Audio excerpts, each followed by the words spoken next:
Hello guys, welcome back to my channel Math Funwala. Today we are going to start part 3 of circle chapter. As you have all seen in part 2, we have just covered the topics like equation, parametric equation of a circle, and intercept form, and diametric equation of a circle means the circle ki equation along its diameter. And now in part 3 we are going to start some of the remaining lectures which are not related to NCERT or not in the syllabus of class 11th, which are extra topics which are related to GE mains, NDA and other competitive exams. So we just covered today like concentric circles, topics like line. First topic is our intersection of a line and a circle. Line और circle कैसे एक दूसरे को intersect करते हैं, क्या क्या condition बनती हैं, क्या क्या केसेस बनते हैं, इनको हम स्टडी करेंगे. कॉन्सेंट्रिक सर्कल क्या होते हैं और कंडीशंस, और 2-3 टॉपिक्स और एक्स्ट्रा के, कंडीशन क्या होती है सर्कल्स की, ऑर्थोगोनल सर्कल्स क्या होते हैं, कैसे कैसे इंटरसेक्शन होते हैं दो सर्कल्स के आपस में. तो ये सारी चीज़ें आज हम पढ़ेंगे. तो आज का लेक्चर पूरा एक्स्ट्रा बेस्ड है. जो आगे करना चाहते हैं, जो अपनी वैसी तैयारी कर रहे हैं वही देखें. सबसे पहला जो हमारा टॉपिक है जैसे हम स्टार्ट करेंगे वो है intersection of a line and a circle. तो लेट्स बिगिन. तो इसमें क्या होता है कि हम एक लाइन देखेंगे जिसकी एक नॉर्मल इक्वेशन होगी, जो कि आप स्टैंडर्ड इक्वेशन मान लो लाइन की, या फिर आप स्लोप फॉर्म में, स्लोप इंटरसेप्ट फॉर्म में मान लो y = mx + c में. वो लाइन एक सर्कल को जो कि ओरिजिन से पास हो रहा होगा, मतलब जो अपनी स्टैंडर्ड इक्वेशन में होगा x² + y² = r². तो कैसे वो लाइन एक सर्कल को इंटरसेक्ट करेगी, हम आज ये पढ़ेंगे, ये देखेंगे. तो चलो स्टार्ट करते हैं. तो सबसे पहले मैं आपको बता दूं, इसमें हम बेसिकली 3 केसेस पढ़ेंगे, क्योंकि एक लाइन सर्कल को 3 तरीके से कट कर सकती है. ये सर्कल है, मान लो वो लाइन सर्कल को टच करके निकल जाए. एक कंडीशन ये है कि वो टच करके निकल जाए, मतलब टेंजेंट हो, सर्कल पे टेंजेंट हो. एक कंडीशन ये है कि अंदर से वो काट दे किन्हीं सर्कमफ्रेंस पे 2 पॉइंट्स पे, किन्हीं भी सर्कमफ्रेंस के 2 पॉइंट्स पे वो अंदर से काट दे. इसे सेकंड भी कहते हैं, सेकंड भी कहते हैं. या फिर वो टच करके निकल जाए, पहली कंडीशन ये. या फिर दूसरी ये, और तीसरी जो बिल्कुल कट ही ना करे, बाहर से निकल जाए. तो इस तरह की हम 3 कंडीशन और केसेस पढ़ेंगे विद प्रूफ. लेकिन प्रूफ में एक ही का कराऊंगा क्योंकि फिर लेंथी वीडियो हो जाती है बहुत. तो प्रूफ में एक ही का करा दूंगा जो कि टच करने वाली है पहली कंडीशन हमारी, जिसमें हमारा रूट्स जो होंगे वो रियल होंगे. तो मैं आपको एक चीज़ बताऊंगा क्या होगा, और आप उनको उसके मैच करके निकाल सकते हो. तो ये 3 कंडीशन होंगी सर्कल, क्योंकि 3 तरीके से काटा जा सकता है एक लाइन द्वारा. तो सबसे पहला जो हमारी कंडीशन है वो है एक सर्कल को टेंजेंशियली कैसे लाइन मीट करती है, मतलब कैसे टेंजेंशियली उस पर मैट करती है, बिना काटे उसे करती है. तो वो एक उसकी इक्वेशन या उसका कंडीशन क्या होगी. तो सबसे पहला केस है हमारा case 1, when line is tangent to circle. ठीक है, अब हम स्टार्ट करेंगे. तो स्टार्ट करते हैं हम condition of a tangency to the circle. देखो, तो इसमें क्या होता है कि एक लाइन है जो कि एक सर्कल पर टेंजेंट है, इसका सेंटर पॉइंट यहाँ पे मान लेते हैं हम. ठीक है, अब देखो लाइन की इक्वेशन में मानता हूँ, मान लो let the line y = mx + c. ये तो मैं डिटेल में बता रहा हूँ आपको प्रूफ. ये लाइन की मैंने इक्वेशन मान ली, आपको बस सिर्फ शॉर्ट में करनी है, आपको कंडीशन याद रखनी है. ये तो मैं कॉन्सेप्ट क्लियर करने के लिए प्रूफ बता रहा हूँ, आपको तो सिर्फ शॉर्ट में बातें याद रखनी है. When the line, let the line be y = mx + c and the circle equation be, and circle's equation B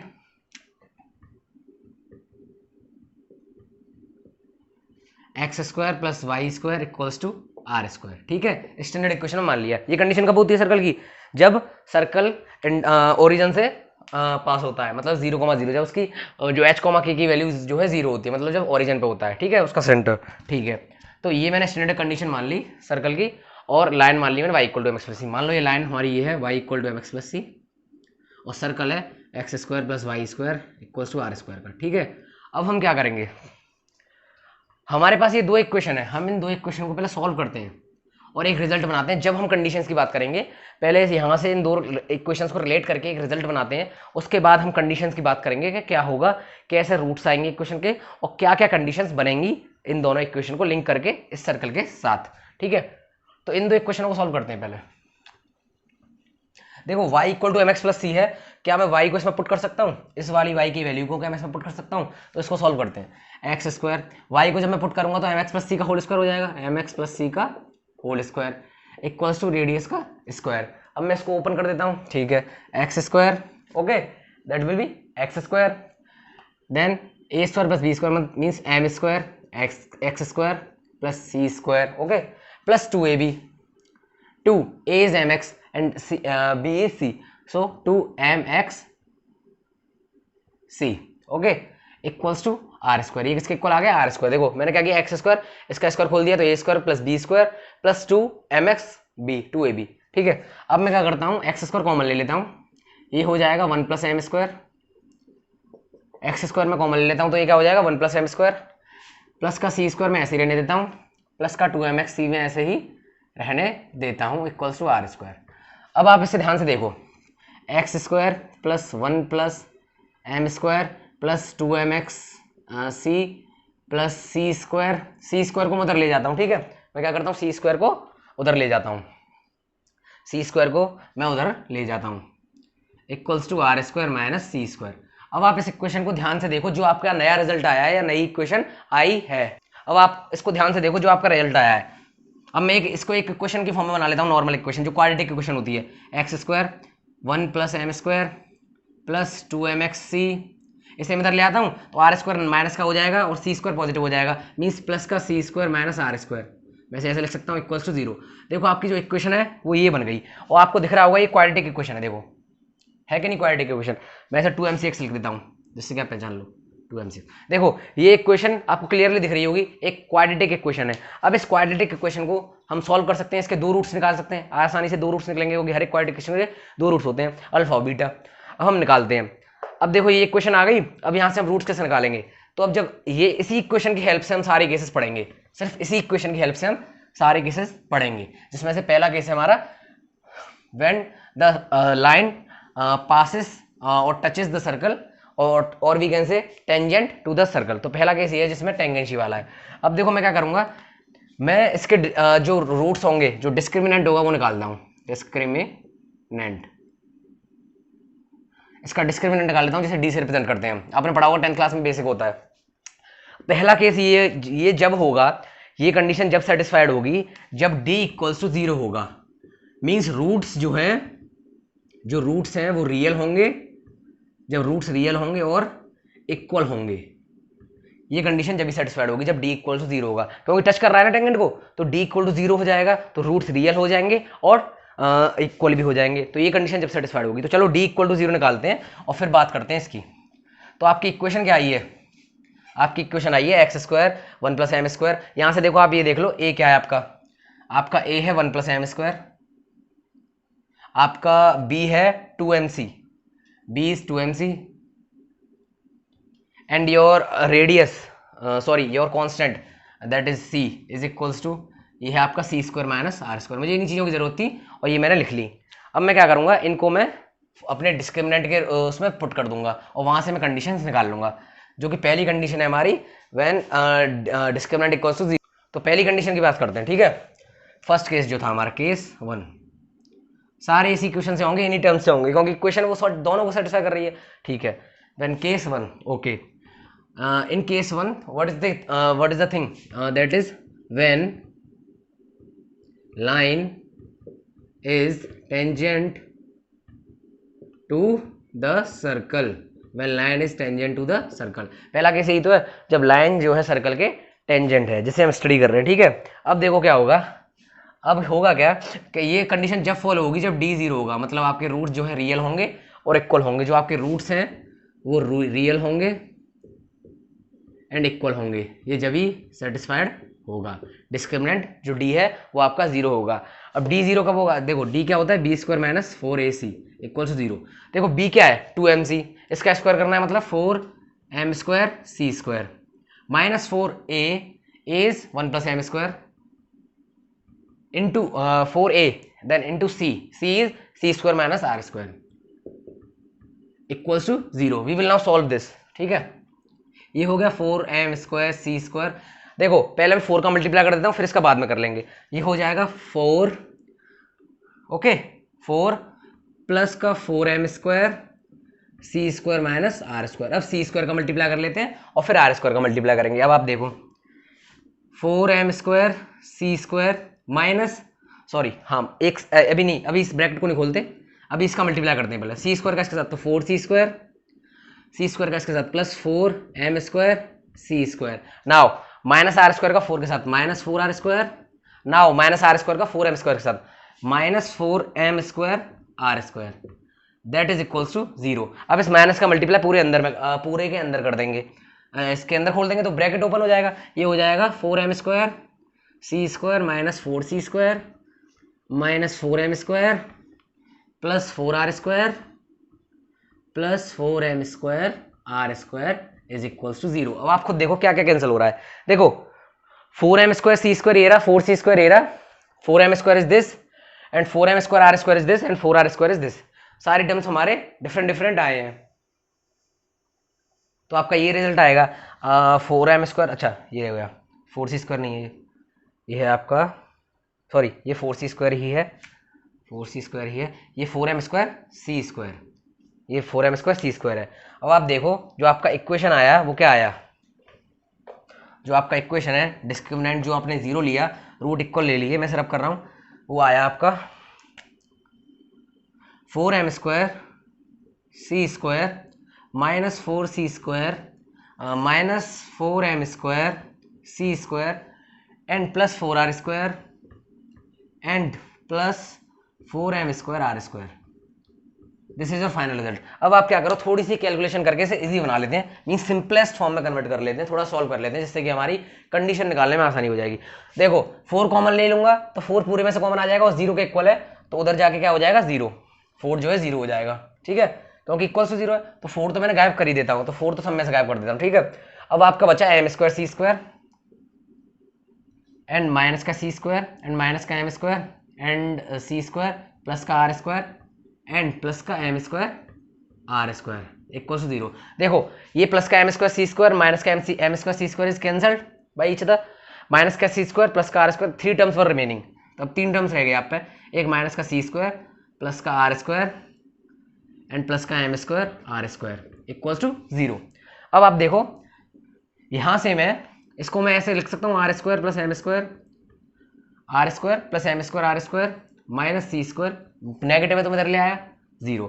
अब देखो r² कॉमन है, m² r² में से r² कॉमन ले सकता हूँ, कॉमन ले लिया मैंने r², 1 plus m² is remaining and minus का c² is remaining equal to 0। This is your final result, r² 1 plus m² minus c² equal to 0। This is your condition. अगर discriminant मतलब अगर आपके रूट्स जो है वो इक्वल होंगे, roots equal होंगे और रियल होंगे और डिस्क्रिमिनेंट 0 होगा, when the condition of when the line is tangent to the circle, then this is your condition, r² 1 plus m² minus c² equal to 0। आप इसे ऐसे भी याद रख सकते हो, ये याद रखा जा रहा हो तो आप इसे ऐसे ये याद रख सकते हो, c² को मैं इधर ले जाता हूँ, r² 1 plus m², r² 1 plus m² equal to c², c के स्क्वायर के इक्वल। अब यहाँ से आप c की वैल्यू निकाल सकते हो, अगर मैं यहाँ से c निकालूंगा तो c² इक्वल्स टू क्या आएगा, c² equals to r² 1 plus m²। अगर मैं यहाँ से c की वैल्यू निकालूं तो स्क्वायर रूट लग जाएगा, क्या लग जाएगा, स्क्वायर रूट लग जाएगा। तो आप ध्यान से देखो, मतलब आपकी जो रेडियस है वो यहाँ से कितनी आ जाएगी, अगर मैं r निकालूं तो आप इसे ऐसे भी याद रख सकते हो, अगर मैं r निकालता हूँ यहाँ से तो कितना आ जाएगा, देखो r आ जाएगा c/रूट में 1 प्लस m², c/रूट में 1 प्लस m²। आप इसे इस रिजल्ट में भी याद रख सकते हो। तो ये कंडीशन है पहली, r आपका c/1 प्लस m² आया रूट में, या फिर आप इसे याद रख सकते हो ये कंडीशन आपकी कब है, रेडियस और कांस्टेंट में लिंकेज कब है, ये कंडीशन आपकी जब है जब रूट्स जो है रियल है, इक्वल है, और ये कंडीशन है व्हेन टेंजेंट जो है वो सर्कल पे लाइन जो है टेंजेंट है, मींस टच करके जाती है। तो r आपका क्या आया, ये था प्रूफ। अब ऐसे ही आपका सेकंड केस का प्रूफ आएगा सेम टू सेम, ऐसे ही आपका थर्ड केस का प्रूफ आएगा, पर उसमें कंडीशंस क्या क्या होंगी मैं ये बता देता हूं। जैसे इसमें तो हमारा d जो था 0 था, तो मैं आपको डायरेक्ट लिख देता हूं, case 1 when line is tangent to circle, short में लिख देता हूं पहला केस। तो कंडीशन क्या आई, when line is tangent to the circle, तो कंडीशन क्या आई, जो आपका रेडियस है वो इक्वल है c/रूट में 1 प्लस m² के।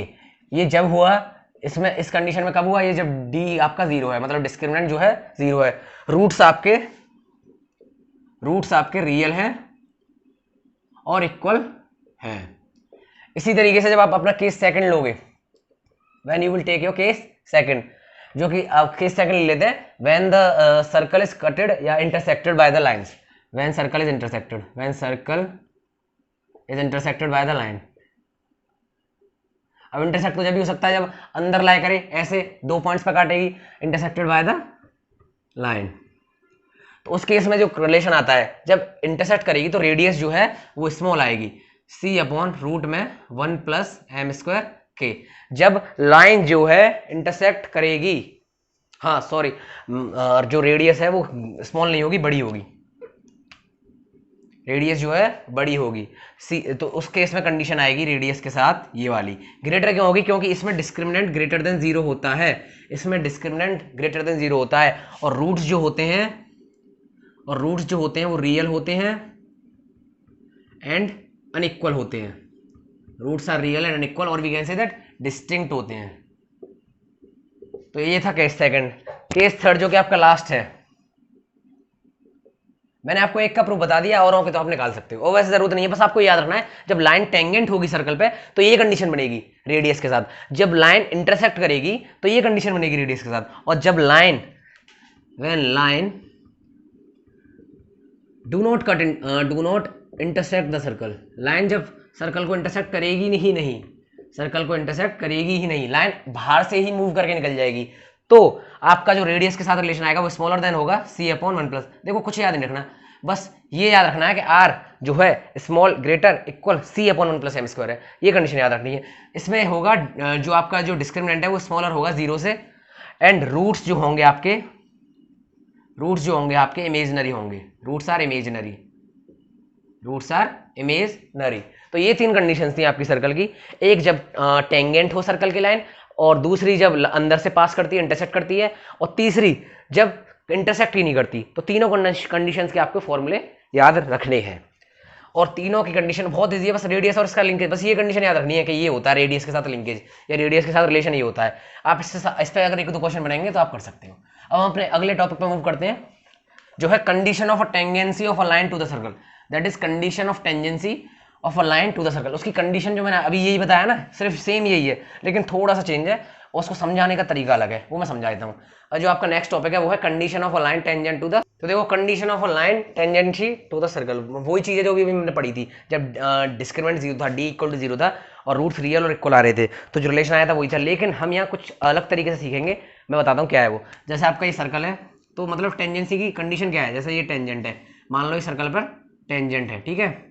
अब इस लाइन की जो इक्वेशन है वो y equal to mx plus c है, और यहाँ पर सेंटर पॉइंट है, और मैंने आपको बताया था जो सेंटर है हम ओरिजिन पे लेके चल रहे हैं, मान लो ये ओरिजिन पॉइंट 0,0 है, और ये डिस्टेंस यहाँ से परपेंडिकुलरली r है, ठीक है, r है। तो रेडियस और इसका हम रिलेशन निकालेंगे इसके साथ, x square plus Y square equal to r square, वही आएगा, सेम यही आएगा जो था, r equals to c upon root में 1 प्लस एम स्क्वायर, फिर आप c को r रूट में 1 प्लस एम स्क्वायर कह दोगे, प्लस माइनस, यही फॉर्मूला आएगा। ये कांस्टेंट सी का रिलेशन है, वही चीज़ है, लेकिन थोड़ा अंदाज तरीका अलग है, समझिए इसको कि आया कैसे, दूसरे तरीके से समझाता हूँ। देखो ये टॉपिक अलग है, ये कंडीशन है जब टेंजेंट हो जाए कोई सर्कल पर कोई लाइन, तो होगा क्या, ये हमारा सेंटर है। आपको मैंने एक टॉपिक पढ़ाया था स्ट्रेट लाइन में कि आप एक पॉइंट से परपेंडिकुलर डिस्टेंस एक लाइन पे कैसे निकाल सकते हो, वो याद है, उसका फॉर्मूला मैंने क्या बताया था। अब आप बताओ कि जो डिस्टेंस होगा from a point to this line that is equal to the radius of circle, होगा क्या नहीं। तो the distance of a point to a line, जो लाइन तक डिस्टेंस है जो कि परपेंडिकुलर है, वो इक्वल होगा रेडियस ऑफ सर्कल के, that is equal to radius of circle. अब बताओ हाँ या ना, होगा क्या नहीं। तो यहां से यहां तक का डिस्टेंस बताओ मुझे, ये इक्वेशन क्या है, y equals to mx plus c, ठीक है। अब आप देखते हैं, हम डिस्टेंस निकालते हैं, ठीक है। मैं इसको थोड़ा सा फॉर्म में लिख लेता हूँ, y minus m x minus c equal जो लिख लेता हूँ, y minus m x minus c equal, जिससे कि हमें पहचानने में आसानी हो जाए कि x का कोफिशिएंट क्या है, m है, y का कोफिशिएंट क्या है, ठीक है। तो मैंने ऐसे लिख लिया। अब बताओ डिस्टेंस का फॉर्मूला क्या होता था, distance of point to line क्या होता था, ax1 plus by1 plus c upon root में a square plus b square, क्या होता था फॉर्मूला है, यहाँ पे लिख देता हूँ ax1 plus by1 plus c upon root में a square plus b square. ये फॉर्मूला होता था किसका, this formula is for the distance of a point to a line that is perpendicular distance, ठीक है। ये रेडियस के इक्वल होगा। अब मैं निकालता हूँ क्या है, तो एक देखो x1 0 है, y1 भी 0 है, तो a खत्म हो गया और b भी खत्म हो गया, मतलब 0 हो गया, सिर्फ c बचा। तो c अपॉन रूट में a square plus b square, what is a, In this equation, what is a? A is the coefficient of x, then m. It means m a square. And what is b? That is the coefficient of y, then plus 1 square. तो this is remaining m square plus 1 square equals to radius of circle, क्योंकि ये radius के equal है। अब यहाँ से आप खुद देखो जो c है वो किसके इक्वल आ रहा है, प्लस माइनस r रूट में 1 प्लस m स्क्वायर। इजीली ये रिलेशन आ गया कि नहीं? तो आप इस तरीके से भी निकाल सकते हो। तो आपसे क्वेश्चन ये पूछ सकता है, मान लो क्वेश्चन इस पे कैसे बनेगा, ये पॉइंट दे देगा, ये क्वेश्चन दे देगा, पूछेगा डिस्टेंस बताओ, डिस्टेंस नहीं पूछेगा तो एक केस में क्या करेगा, आपको ये इक्वेशन दे देगा, ये रेडियस की डिस्टेंस दे देगा, इन पॉइंट्स को पूछ लेगा, ओरिजिन से ना पूछ के। तो इस तरीके से क्वेश्चन बनाएगा। तो आपको याद रखना है ये condition of a tangency to circle है कि c equal to plus minus r root में 1 प्लस। ये आपको बहुत टाइम बचाएगी, आपको डायरेक्ट सर्कल की क्वेश्चन और लाइन की क्वेश्चन मिलेगी, आप डायरेक्टली निकाल सकते हो कि क्या होगा c मीन्स क्या होगा ये डिस्टेंस, आप कुछ भी निकाल सकते हो इजीली, वरना आपको टाइम लगेगा। आप इक्वेशन भी लिख सकते हो y equal to mx plus c की जगह पे से पुट कर दो तो इक्वेशन भी आ जाएगी। तो आप कुछ भी निकाल सकते हो डायरेक्टली। तो इसको तो समझना ही है, लेकिन अगर आप इसको याद रख लो तो इतना सारा आपका प्रोसेस बच जाएगा। तो ये ट्रिक है। इस पर एक क्वेश्चन करा देता हूँ मैं, अगर हुआ तो है क्वेश्चन वैसे इस पर। तो आपको ये याद रखना है कंडीशन ऑफ टेंजेंसी क्या है, c equal to plus minus r root में 1 प्लस m स्क्वायर। तो क्वेश्चन देखते हैं, ठीक है। तो देखो ये क्वेश्चन है इस पर कि हमसे पूछ रहा है value of c for which the, मैंने आपको बताया था c का ही फॉर्मूला था वो, तो आप c का फॉर्मूला डायरेक्टली निकाल के से लगा सकते हो। The value of c for the line y equal to x plus c is tangent to the circle x square plus y square equal to. अब देखो आप अगर उस मेरे मेथड से करोगे जो मैंने आपको कॉन्सेप्ट या ट्रिक बताई है याद करने वाली, तो कितनी जल्दी हो जाएगा। वरना आप सर्कल बनाओ, फिर आप डिस्टेंस निकालो, फिर आप रिलेशन बनाओ, तो उसमें टाइम जाएगा। आप सीधा सी की वैल्यू निकाल सकते हो क्योंकि आपको फॉर्मूला पता है c का फॉर्मूला है प्लस माइनस r रूट में 1 प्लस m स्क्वायर, ठीक है। अब आपको c की वैल्यू पूछी है उसने, रेडियस देखो आप यहाँ से देख सकते हो x square plus y square equal to r square, तो रेडियस इज 5, तो रेडियस यहाँ से 5 है, तो प्लस माइनस 5 रूट में 1 प्लस m स्क्वायर, 1 का 1 m स्क्वायर क्या है देखो, y equal to 2x plus c, y equal to mx plus c, तो m इज क्या है, m2 है, m की वैल्यू 2 है और 2 का स्क्वायर इज 4। तो आप c की वैल्यू आप आसानी से निकाल सकते हो, plus minus 5 4 plus 1 5 and radius is 5, this is 4 plus 1 5 radius 5। तो आपका जो c आ जाएगा दैट इज कमिंग 5 रूट 5, एक minute, so that your answer is coming 5 root 5। तो c की वैल्यू, ओह ये ऑप्शन गलत हो गया, 5 रूट 5 है शायद, तो this is your correct answer 5 root 5, ठीक है।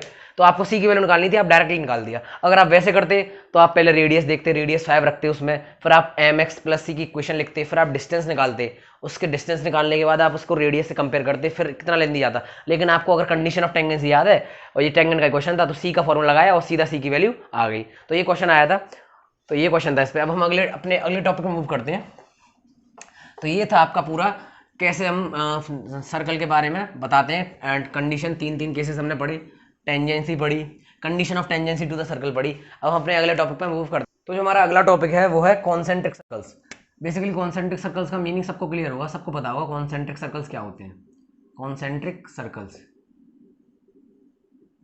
सर्कल्स आर दो circles whose radius is different but center point is same. तो कॉन्सेंट्रिक सर्कल ये होते हैं जिनका सेंटर पॉइंट सेम होता है लेकिन रेडियस डिफरेंट होती है। मान लो ये इन दोनों सर्कल का सेंटर ये है h, k, लेकिन इसकी रेडियस जो है वो है r1 और जो बड़े वाले सर्कल की रेडियस है वो है r2। तो radius is different but center point is same. तो इक्वेशन क्या होगी अंदर वाले सर्कल की, अगर आप इक्वेशन लिखो तो वो होगी x माइनस h का whole square plus y minus k का whole square equals to r1 square. ये होगी अंदर वाले सर्कल की इक्वेशन। बाहर वाले सर्कल की भी इक्वेशन यही होगी, लेकिन चेंज क्या होगा सिर्फ, जो कि रेडियस है, सिर्फ रेडियस चेंज होती है और सारी चीजें सेम होती हैं। इस पर क्वेश्चन अच्छे बनते हैं, ये टॉपिक बहुत इजी है लेकिन क्वेश्चन बहुत हार्ड बनते हैं इस पर। तो इसकी जो अगर हम बाहर वाले सर्कल की इक्वेशन लिखें तो वो क्या हो जाएगी, x माइनस h का whole square plus y minus k का whole square equals to r2 का स्क्वायर। तो आप ध्यान से देखो तो क्या चेंज दिख रहा है आपको, कुछ चेंज नहीं दिख रहा, ये पूरा पोर्शन सेम है, सिर्फ रेडियस डिफरेंट है, मींस रेडियस इक्वल नहीं होती कॉन्सेंट्रिक सर्कल्स में। तो इस टॉपिक पे अच्छे क्वेश्चन बना देता है। जैसे कि एक क्वेश्चन है, आप देखो एक क्वेश्चन दे रखा है बुक में, मैं आपको बताता हूँ। तो ये छोटा सा टॉपिक था कॉन्सेंट्रिक सर्कल्स, एक टॉपिक दे रखा है और एक क्वेश्चन दे रखा है। क्वेश्चन है कि the equation of the circle passing through the equation of circle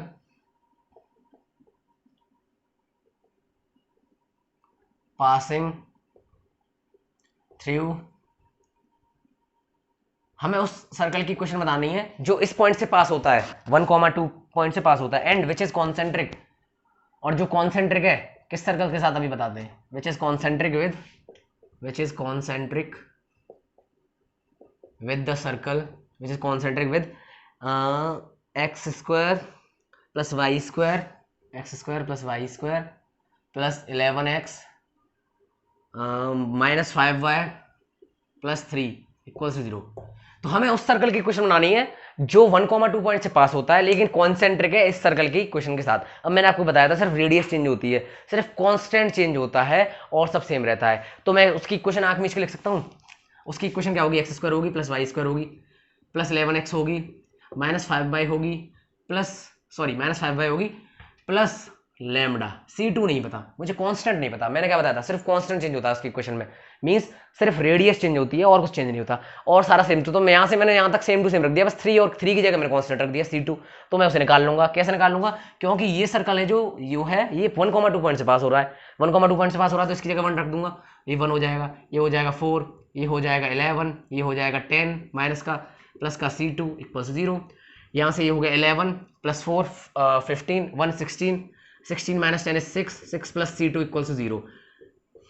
ये C2 इज कमिंग माइनस 6, लेकिन रेडियस कभी भी नेगेटिव नहीं होगा, जो आपका कांस्टेंट है वो कभी नेगेटिव नहीं होगा, डिस्टेंस कभी नेगेटिव हो ही नहीं सकती, तो हम इसे पॉजिटिव लेंगे। तो C2 इज इक्वल टू 6। तो आपका जो C2 आ रहा है वो 6 आ रहा है, तो इक्वेशन इजीली लिख सकते हैं। इक्वेशन क्या हो गई, x square plus Y square plus 11x minus 5y plus 6 equals to 0। तो इतनी इजीली आप इक्वेशन लिख सकते हो अगर आपको कॉन्सेंट्रिक सर्कल का टॉपिक क्लियर है कि कांस्टेंट चेंज होता है सिर्फ और सारी चीजें सेम रहती हैं, सिर्फ रेडियस बदलता है, तो आप आसानी से लिख सकते हो। तो यही क्वेश्चन था, इसका आंसर 6 ही आ रहा है, कांस्टेंट। ठीक है, तो ये छोटा सा टॉपिक था। अब अगला टॉपिक है आपका क्वाड्रिलेटरल सर्कल, और we can say that cyclic quadrilateral.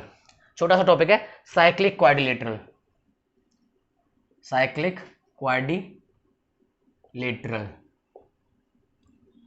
Basically इसका मतलब क्या है, the cyclic quadrilateral basically defines the quadrilateral points lying on the circumference of the circle, means the 4 vertices of a quadrilateral lying on the circumference of the circle, that is known as or form as cyclic quadrilateral। जैसे कि अगर आपका circle जो है एक cyclic quadrilateral आपका circle के अंदर आ जाए, अरे अच्छा नहीं बना, रुको, मतलब एक साइक्लिक क्वाड्रिलेटरल आपका सर्कल के अंदर आ जाए, एक ये सर्कल है, इसके अंदर अगर मैं साइक्लिक क्वाड्रिलेटरल बना दूं ऐसे करके, और इसके चारों पॉइंट सर्कल की सर्कमफेरेंस पे लाई करते हैं, तो this is known as cyclic quadrilateral.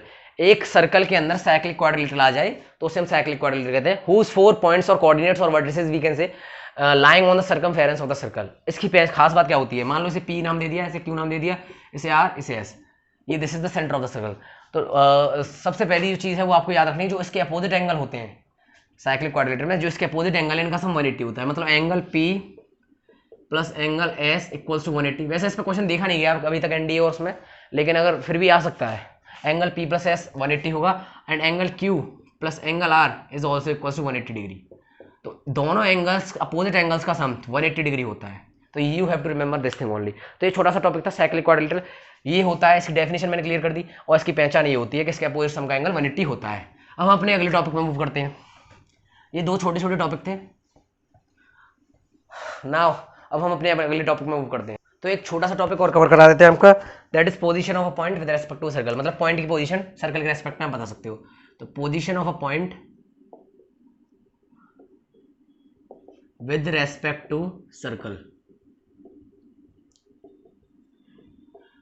Position of point, मतलब ये छोटा सा टॉपिक है, जल्दी क्लियर करेंगे। आप मतलब पॉइंट की पोजीशन बता सकते हो सर्कल के रेस्पेक्ट में, कैसे बता सकते हो ये देखो। जैसे मान लो कोई सर्कल है, उसका सेंटर पॉइंट h, k है, that centre point is h, k, और एक पॉइंट है वो आउटसाइड लाई करता है, दैट इज x, y। तो आप इसकी इक्वेशन लिखोगे तो कैसे लिखोगे, इसकी इक्वेशन लिख, और this is the radius, this is the radius. तो देखो हम कैसे बता सकते हैं कि कोई पॉइंट आउटसाइड है लाई है। अगर जो पॉइंट है वो अगर आपका आउटसाइड लाई करता है, फॉर आउटसाइड कंडीशन, अगर आपका पॉइंट आउटसाइड है तो इक्वेशन क्या होगी, equation is x minus h का whole square plus y minus k का whole square is greater than r square. This is the equation for outside. ठीक है, अगर सर्कल आउटसाइड लाई करता है तो this is the equation for outside circle, that is x minus h का whole square plus y minus k का whole square is greater than r square. ठीक है, क्योंकि रेडियस ऑफ सर्कल के outside लाई कर रहा है, बाहर उसकी रेंज से बाहर लाई कर रहा है वो, तो ये आपकी इक्वेशन होगी। तो आउटसाइड की होगी, ऐसे एक केस बन जाएगा आपका इक्वल का। ये तो हो गया आउटसाइड का। एक बनेगा आपका इक्वल का, जो कि जब पॉइंट सरकमफेरेंस पे लाई करेगा एक्स कोमा वाई, बिल्कुल सरकमफेरेंस पे लाई करेगा, दैट इज सरकमफेरेंस पे लाई करेगा। इसको सरकमफेरेंस के नाम से दे देते हैं या इक्वल के नाम से दे देते हैं। That is x minus h का whole square plus y minus k का whole square equals to r square. इसके लिए कंडीशन ये होगी। ये तो आपको सब पता है, लेकिन मैं फिर भी थोड़ा डिटेल में बता रहा हूँ जिससे कि आपको हेल्प हो जाए। एंड लास्ट वन थर्ड, जब आपका पॉइंट जो है वो सर्कल के इनसाइड आ जाए, मतलब अंदर लाई कर जाए, वेरिएबल पॉइंट जो है अंदर आ जाए, जब कंडीशन क्या होगी, इनसाइड के लिए कंडीशन होगी इक्वेशन की एक्स माइनस एच का whole square plus y minus k का whole square smaller than r square. तो ये 3 कंडीशन होंगी, आपको ये याद रखनी है बस, इसमें और कुछ नहीं था। अब हम आपको बताते हैं मेन टॉपिक ये क्यों पढ़ाया। अब आप इससे निकाल सकते हो maximum and minimum distance of a point to a circle, मतलब एक पॉइंट की मैक्सिमम और मिनिमम डिस्टेंस निकाल सकते हो सर्कल की हेल्प से। ये इसलिए पढ़ाया गया। देखो कैसे, मैं आपको बताता हूँ कि अब ये इसको कराने के लिए मैंने अगला टॉपिक कवर कराना था, इसलिए कराया, ठीक है। तो मैं आपको बताता हूँ क्या टॉपिक क्या है आपका, ये है कि मैक्सिमम और मिनिमम डिस्टेंस कैसे निकाल सकते हो, इसलिए वो पढ़ाया था, इस पर क्वेश्चन आ जाता है। तो मैक्सिमम और मिनिमम डिस्टेंस कैसे निकाल सकते हो आप, किसी पॉइंट का सर्कल के रेस्पेक्ट में, distance of point respect to circle. Point मान लो यहाँ है, तो आप उसका मैक्सिमम और मिनिमम डिस्टेंस कैसे निकाल सकते हो, यहाँ है। तो देखो इसमें मैक्सिमम डिस्टेंस क्या होगा, यहाँ पे जो आपको बता देता हूँ मैक्सिमम और मिनिमम डिस्टेंस होगा क्या, पहले पहचान लो। तो आप सर्कल के रेस्पेक्ट में किसी पॉइंट का मैक्सिमम और मिनिमम डिस्टेंस निकाल कैसे सकते हो, देखो ये अप्रॉक्स होता है, करेक्ट एक्यूरेट नहीं होता, अप्रॉक्स है, मतलब आप रेस्पेक्ट में निकाल ले। तो यहाँ पे आपका जो मैक्सिमम डिस्टेंस है, maximum distance is P B, this P B is your maximum distance and minimum distance is your P A, this P A is your minimum distance P A. अब आप निकालते कैसे हो, देखो मैक्सिमम और minimum distance आप निकालते कैसे हो वो मैं आपको बताता हूँ। तो मैक्सिमम आपका पी बी है, मिनिमम आपका पी है। आप बताओ पी बी डिस्टेंस कैसे निकालूंगा मैं, जो कि मैक्सिमम डिस्टेंस है, पी बी डिस्टेंस कैसे निकालूं। पी बी इक्वल्स टू क्या है, P C plus C B. मैं ऐसे लिख सकता हूँ P C plus C B, P C plus C B लिख सकता हूँ। सी बी क्या है, ये सेंटर है, तो C B is the radius of circle, तो मैं ऐसे लिख सकता हूँ पी सी प्लस आर। तो this is the maximum distance for P B. तो आप मैक्सिमम डिस्टेंस ऐसे निकाल सकते हो कि जो भी पॉइंट पी सी है उसमें रेडियस आप जोड़ दो तो आपका मैक्सिमम डिस्टेंस आ जाएगा। अब आप पी ए कैसे निकाल सकते हो, जो आपका मिनिमम डिस्टेंस है, पी ए कैसे निकाल सकते हो आप, ये देखो जो आपका मिनिमम डिस्टेंस है पी ए वो कैसे निकाल सकते हो। पी ए क्या है, देखो ये पी ए है, P A is this distance, P ए इतना डिस्टेंस है। अगर मैं देखो ये पूरा डिस्टेंस कुछ भी हो, यहाँ से यहाँ तक सरकमफेरेंस तक मुझे नहीं मालूम। अगर मैं इस पॉइंट को देखो, अगर इस पॉइंट को मैं क्या करूं, सॉरी ये आपका मैक्सिमम डिस्टेंस है और P A is your minimum distance, इसे मैं यहाँ ले लेता हूँ, यहाँ पे ले लेता हूँ, सरकमफेरेंस में हो जाएंगे ना दोनों पॉइंट, इसलिए P B is the maximum distance and P A is the minimum distance. मान लो ये हमारा सरकमफेरेंस पर है, तो मिनिमम डिस्टेंस कैसे निकाल सकते हो, देखो पी ए क्या है, पी ए क्या आएगा, अगर मैं इस पूरे डिस्टेंस में से इसे माइनस कर दूं तो पी ए आ जाएगा। देखो इस पूरे डिस्टेंस में से इतना डिस्टेंस माइनस कर दूं, मतलब पी सी को अगर मैं माइनस कर दूं कितने में से, पूरे होल डिस्टेंस में से, सी ए में से। अगर मैं इसे उल्टा लिखूं तो आपको कोई प्रॉब्लम है, जैसे सी पी माइनस सी अगर मैं करूं, मैंने आपको बताया कि सी पी में से, मैंने पहले तो आपको बताया सी ए में से सी पी घटा दो तो ये डिस्टेंस आ जाएगा। लेकिन अगर मैं ऐसे लिख सकता हूँ सी पी माइनस सी ए को मैं ऐसे भी तो लिख सकता हूँ, सी पी में से अगर सी ए माइनस करूँ तो पी ए आ जाएगा, जो कि मिनिमम डिस्टेंस होगा, बिल्कुल करेक्ट बात है, आ जाएगा। मैं ऐसे लिख सकता हूँ सी A minus C P mode, क्योंकि नेगेटिव होगा ही नहीं, बात तो वही मोड लगा दिया, पॉजिटिव वैल्यू आएगी। अब देखो C A minus C P, C P क्या है, सी पी तो कुछ नहीं है, सी ए क्या है, C A is the radius of circle, ये सी ए क्या है, रेडियस। तो अगर मैं मोड में रेडियस में से सी पी को घटा देता हूँ तो this is your minimum distance. तो बस आपको इसमें कुछ याद नहीं रखना, मैं तो ये कह रहा हूँ कुछ मत याद रखो, बस ये टॉपिक है थोड़ा छोटा सा, एक समझ लो बस कि आप कैसे कर सकते हो ना, आपको याद रखना कुछ, बस ये याद रखना मैक्सिमम डिस्टेंस पी बी होता है, मिनिमम ये पी ए होता है छोटा, और निकाल कैसे सकते हो, बस खेल है छोटा मोटा नॉर्मल सा खेल है, आप आसानी से खुद कर सकते हो उसे कि ये mod R minus C P और पी सी प्लस। इसमें क्वेश्चन आ जाता है इसलिए बता दिया था मैंने, आप बताता हूँ क्वेश्चन कैसे आता है, और ना है कुछ नहीं, आप इसे याद बिल्कुल मत करना, मैं तो ये कह रहा हूँ ज़्यादा काम का नहीं है, लेकिन समझ लिया कि आप मैक्सिमम मिनिमम डिस्टेंस निकाल के सकते हो। देखो क्वेश्चन बन जाता है, इसमें क्वेश्चन कैसे बन जाता है, क्वेश्चन है द ग्रेटेस्ट डिस्टेंस, मतलब मैक्सिमम डिस्टेंस निकालना है आपको, you have to find the greatest distance, greatest या मैक्सिमम डिस्टेंस निकालना है आपको। क्या दे रखा है, ऑफ अ पॉइंट, एक पॉइंट से निकालना है, of a point, of a point, उस पॉइंट के कोऑर्डिनेट्स दे रखे हैं 10,7 from the circle equation, from the circle, और जिस सर्कल जो सर्कल है उससे निकालना है, और सर्कल की इक्वेशन दे रखी है x square plus Y square minus 4x Y square minus 4। अब देखो तरीका सीख लो करने का, इसमें तरीका सीख लोगे तो अभी तरीका आपको समझाना पड़ेगा, क्योंकि ये पहले वाले टॉपिक से लिंक करता है जो मैंने आपको पोजीशन ऑफ अ पॉइंट बताई थी विद रिस्पेक्ट टू सर्कल से। तो X square plus Y square minus 4x minus 2x minus 20 equal to 0। ये एक क्वेश्चन दे रखी है हमें सर्कल की, और इस 10,7 पॉइंट से हमारे सर्कल की डिस्टेंस पूछ रहा है। पहले तो हम ये निकाल लेते हैं कि ये पॉइंट सर्कल के, पहले तो हम पोजीशन निकाल लेते हैं भाई, ये पॉइंट है कहाँ, इनसाइड लाई कर रहा है, आउटसाइड लाई कर रहा है, या फिर सरकमफेरेंस पे लाई कर रहा है। तो वो कैसे निकालेंगे, इस इक्वेशन में वैल्यू डाल देंगे, 10 का स्क्वायर, वाई की जगह 7 मतलब 7 का स्क्वायर, माइनस का 4 मतलब 4x मतलब 40, माइनस का 14 माइनस का 20 इक्वल टू 0। ठीक है, ठीक है, इसे सॉल्व कर लेते हैं। अब आप देखो 10 का स्क्वायर हो गया 100, 7 का स्क्वायर हो गया 49, minus 40 minus 14 minus 20 equal to 0। 100 और 49 is 149, sorry 149, minus 40 minus 14 and minus 20 is 434, and minus 34 and 44 is minus 34 and 40 is 74, minus 74 equals to 0, and 149 minus 74 is your coming 75, 9 में से 4 गए 5, 75 इक्वल। देखो ये इक्वल तो है नहीं, मतलब ग्रेटर आ रहा है, इक्वल तो नहीं है, तो रेडियस मतलब कैसी आ रही है, बड़ी आ रही है, मतलब जो कंडीशन बताई थी मैंने, आर जो है बड़ा आ रहा है आपका, मतलब ये कहाँ लाई कर रहा है, ये आउटसाइड द सर्कल लाई कर रहा है, मतलब ये पॉइंट जो है आउटसाइड द सर्कल लाई कर रहा है, क्योंकि रेडियस बड़ी आ रही है जीरो से, क्योंकि रेडियस जीरो से बड़ी आ रही है। अब देखो यहाँ से आपको पता चलेगा नेचर कैसा है, मतलब सर्कल जो है वो पॉइंट जो है वो आउटसाइड लाई कर रहा है। अब आपका जो रेडियस है 75 से बड़ा है, तो पहले आपको ये पहचानना है, ये आपको करना ही पड़ेगा जब भी आप क्वेश्चन कर पाओगे, इसीलिए वो पहला टॉपिक बताया था। अब क्या करना है देखो, अब आप यहाँ से रेडियस निकाल सकते हो, रेडियस कैसे निकाल सकते हो, आप रेडियस निकाल सकते हो इजीली, आपको इक्वेशन गिवन है x square plus Y square 2gx 2fy, आपको पता है सेंटर माइनस जी, पहले आप सेंटर निकालो, सॉरी सेंटर निकालते हैं पहले, सेंटर क्या आ रहा है, वो सर्कल सेंटर क्या है, सेंटर आप निकाल सकते हो माइनस जी कोमा एफ से कंपेयर करोगे इसको और इसको, जब आप दोनों को माइनस जी कोमा एफ से कंपेयर कर दोगे तो आपका जो सेंटर पॉइंट है वो कितना आ जाएगा, 2, आई थिंक 2,1, हाँ 2,1 आ रहा है, तो 2,1 आ जाएगा आपका सेंटर। अगर आप इसे कंपेयर करोगे ना माइनस जी और एफ से, सेंटर आपका माइनस जी कोमा माइनस एफ होता है, तो 2,1 आपका सेंटर आ जाएगा। जब आपका सेंटर आ गया और पी पॉइंट आपको मालूम है, ये पी पॉइंट है वही 10,7, देखो यही वही वाली कंडीशन बन गई सर्कल की, ये बी हो गया आपका, यहाँ पे आपका centre, and this is your A and this is your P, और पॉइंट जो है आउटसाइड लाई कर रहा है कहीं, उसे P2 नाम दे देते हैं, पी कुछ भी बुला लेते हैं।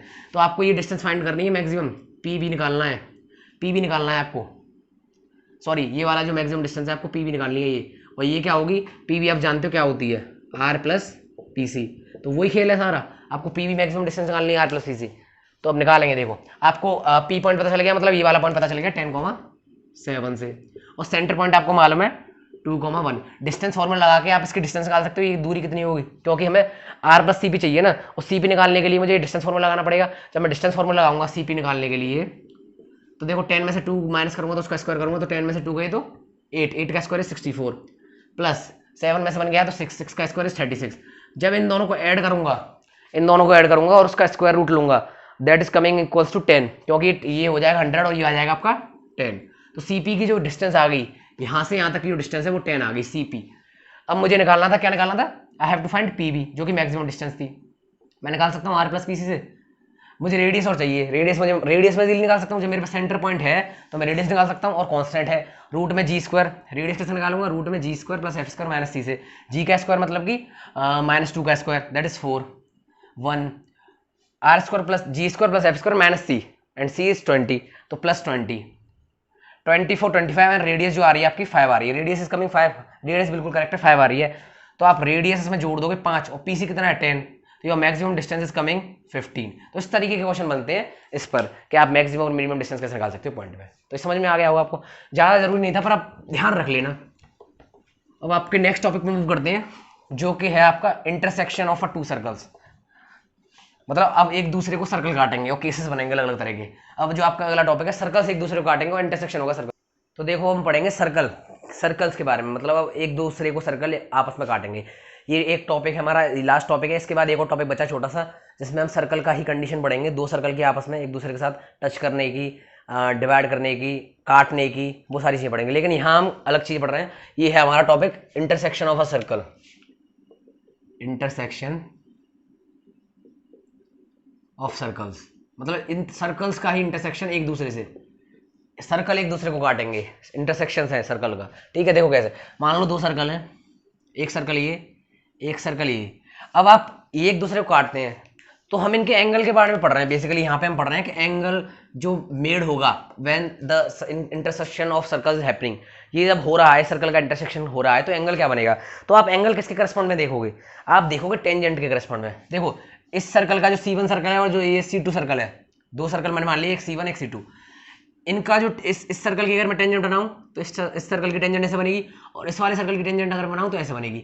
तो इनके बीच में जो ये एंगल होगा, मतलब दो सर्कल एक दूसरे को काट रहे हैं और उन सर्कल पर टेंजेंट बना के उन टेंजेंट के बीच में जो एंगल आएगा थीटा, उसके बारे में हमें पढ़ना है कि वो क्या होगा और क्या क्या कंडीशन होंगी। तो इसमें जो सबसे पहला केस होता है, मतलब एक पहला क्या है, स्टैंडर्ड केस जो होता है वो होता है ऑर्थोगोनल सर्कल्स, वो होता है ऑर्थोगोनल सर्कल, जो मेन हमारा पार्ट है जो हमें पढ़ना है। अब और ये ऑर्थोगोनल सर्कल्स क्या होता है, orthogonal circle basically orthogonal circles are those circles which cut each other at 90 degree perpendicularly. एक दूसरे को वो सर्कल जो 90 डिग्री पे परपेंडिकुलरली काटते हैं उन्हें कहते हैं ऑर्थोगोनल सर्कल्स। जैसे देखो कैसे, when two circles cut each other at 90 degree are known as orthogonal circles.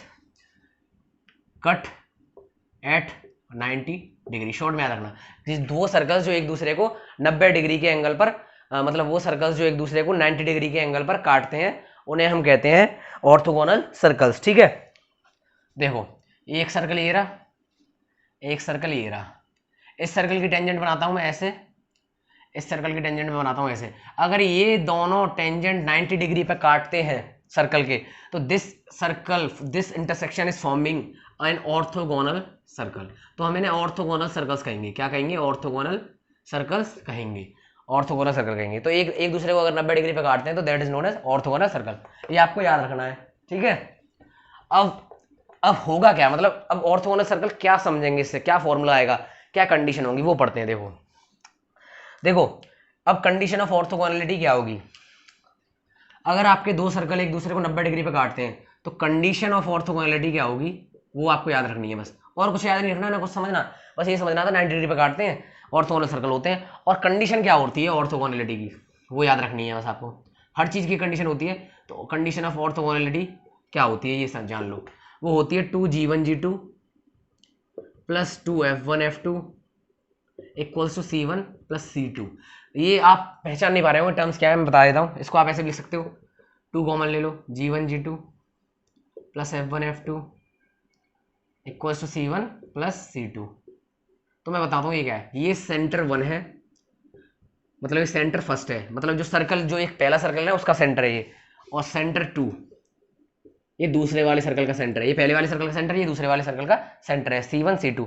तो इस सर्कल के सेंटर्स हैं दोनों, ये पहले वाले सर्कल का सेंटर है और ये दूसरे वाले सर्कल का सेंटर है, और ये मैग्नीट्यूड में है, ये सेंटर जो है मैग्नीट्यूड्स में है अलग अलग। G1 G2 आप अच्छी तरह जानते हो, और F1 F2 भी आप अच्छी तरह जानते हो।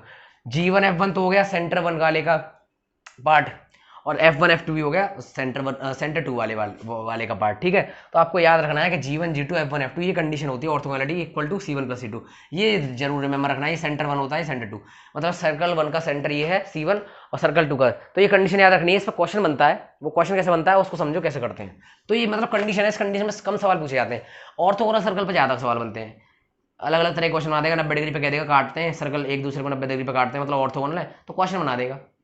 तो क्या क्या कर सकते हो, क्या क्या आप निकाल सकते हो, वो पूछेगा बस आपसे। तो आपको ये कंडीशन याद रखनी है कि ऑर्थोगोनल की कंडीशन होती है सर्कल्स की। आगे आप स्फीयर भी पढ़ोगे, सर्कल के बाद अगर मैं पढ़ाऊंगा तो शायद स्फीयर पढ़ाऊंगा आपको, क्योंकि वो सर्कल से जो स्फीयर वाला टॉपिक है ना, वो एक मतलब यहाँ इसमें आता नहीं है आपका एलिप्स और इसमें, लेकिन स्फीयर एक अलग टॉपिक है। तो स्फीयर को हम कराएंगे आपको अच्छे तरीके से पूरा डिटेल में कि स्फीयर क्या होता है, और वो सर्कल से बिल्कुल लिंक्ड करता है हर चीज़ को, इक्वेशन और उसको हर चीज़ की लिंक्ड है, क्योंकि वो एक 3 डायमेंशनल शेप है और ये एक 2D शेप है सर्कल। इसको आप ड्रॉ कर सकते हो, उसको स्फीयर को आप ड्रॉ नहीं कर सकते, तो ये डिफरेंस है। लेकिन स्फीयर हम अच्छी तरह से कराएंगे पूरा डिटेल में, पूरा लिंक करता है, इसलिए इसके तुरंत बाद ही लाएंगे स्फीयर को, और बाद में एलिप्स पैराबोला हाइपरबोला चलेगा। तो देखो ये अब इसमें क्वेश्चन कैसे बनता है, क्वेश्चन दे रखा है मेरे पे बुक में, क्वेश्चन इज ऑर्थोगोनल सर्कल का दे रखा है कि जो circle with the circle of same radius, मतलब जो सर्कल्स हैं वो सेम रेडियस के हैं, if the circle of same radius के सर्कल है, मतलब the circles of same radius and centre at, और उनके जो सेंटर्स हैं वो अलग है, and centres are at 2,3 and 5,6। जो उनके सेंटर जो उनके सेंटर्स हैं वो अलग अलग हैं, 2,3 और 5,6, लेकिन रेडियस है सेम, उसने पहले ही कह दिया है। तो वो कह रहा है कि वो एक दूसरे को काटते हैं ऑर्थोगोनली एंड कट ऑर्थोगोनली। इसका मतलब आप समझ गए होंगे, एक दूसरे को काट रहे हैं तो 90 डिग्री पे काट रहे हैं, कट ऑर्थोगोनली। तो पूछता है फाइंड करना है आपको a, then a is means basically you have to find the radius. आपको रेडियस निकालनी है जिसका नाम उसने ए रख दिया है, लेकिन हम उसे आर मान लेते हैं, ठीक है, हम उसे आर मान लेते हैं। ये क्वेश्चन बन रहा है, तो देख लो। अब इस क्वेश्चन में कुछ नहीं है, बहुत ईजी है। उसने ये कह दिया कट ऑर्थोगोनली, जिनको मतलब ही नहीं क्लियर होगा ऑर्थोगोनली का, तो क्वेश्चन को तो वो छू भी नहीं पाएंगे, कुछ हिलाने की कोशिश करेंगे। देखो ये दो सर्कल्स हैं, ये एक दूसरे को 90 डिग्री पे काटते हैं। इसके सेंटर 1 का पॉइंट दे रखा है 2,3 एंड उसके सेंटर 2 का सेंटर जो दे रखा है वो 5,6, ठीक है, 2,3 और 5,6 दे रखे हैं। और ये एक दूसरे को परपेंडिकुलरली, जो इन पे जो टेंजेंट बनेगी ना, जो इन सर्कल से जो टेंजेंट होके बनेगी, वो एक दूसरे को 90 डिग्री पे काट रही है। अब इसे हम ज्वाइन कर देते हैं,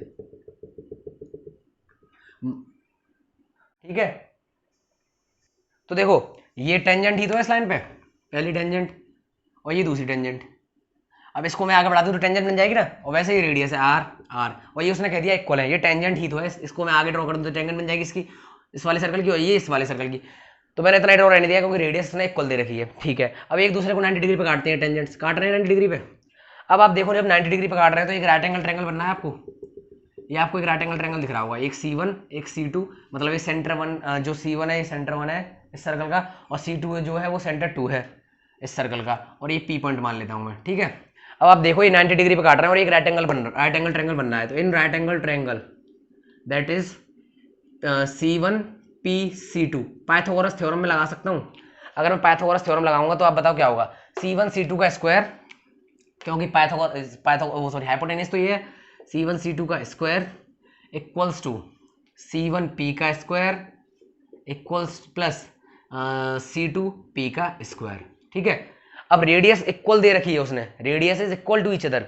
अब आप कैसे करोगे, पाइथागोरस का स्क्वायर इक्वल करोगे बेस का स्क्वायर प्लस परपेंडिकुलर का, ठीक है। तो इसमें तो देखो आप पाइथागोरस लगा दिया आपने। अब देखो C1 C2 क्या है, C1 C2 आपको अलग अलग पॉइंट दे रखे हैं, तो आप डिस्टेंस फॉर्मूला से C1 C2 निकाल सकते हो।